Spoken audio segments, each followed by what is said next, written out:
video, we're going to go over the workflow page health maintenance component. So on your ambulatory page, you will find the health maintenance component. And if you click on the health maintenance, it will bring up uh, that view. And as you can see here, you can view both the pending and the not due health maintenance expectations.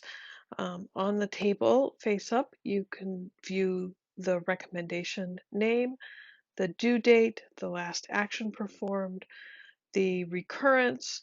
If it was added by a user specifically, then it will show the source. And then you can also order the labs that may be related to that item.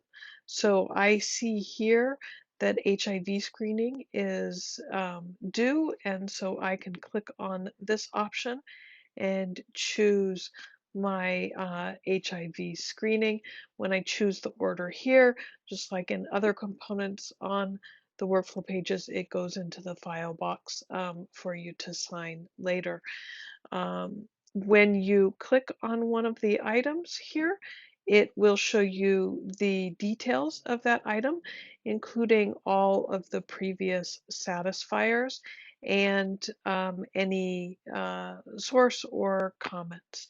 Um, there is also an actions button, which will show you the orders, as well as other options that might be available for that health maintenance expectation, including refused and canceled permanently. You can also click modify here. And if you click modify, you can modify the due date, the recurrence, and then select a reason for the modification. As much information as you can is helpful. So I'm going to switch this one to be due every 3 years, with the next due date in January. And then I can click save here, and you can see that now that expectation is no longer due, and so it is now in the not due historical. And here you can see any active expectations that are not due. So here's that diabetes hemoglobin A1C that I had just modified.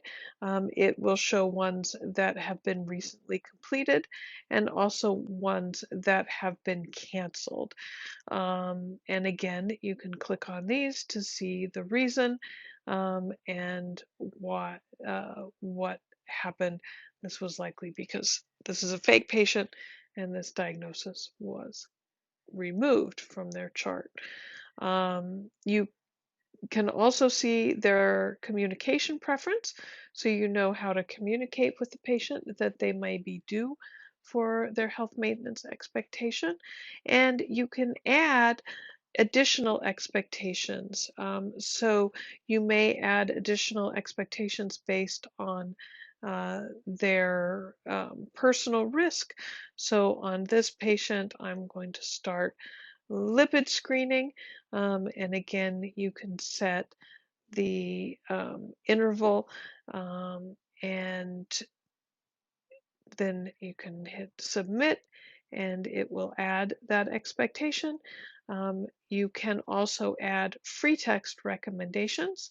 One warning about free text recommendations is they do not autocomplete by anything that has resulted in the chart. So if you were to free text a recommendation for lipid screening, when that patient has lipid screening, you will then need to manually satisfy that expectation using that little actions drop down.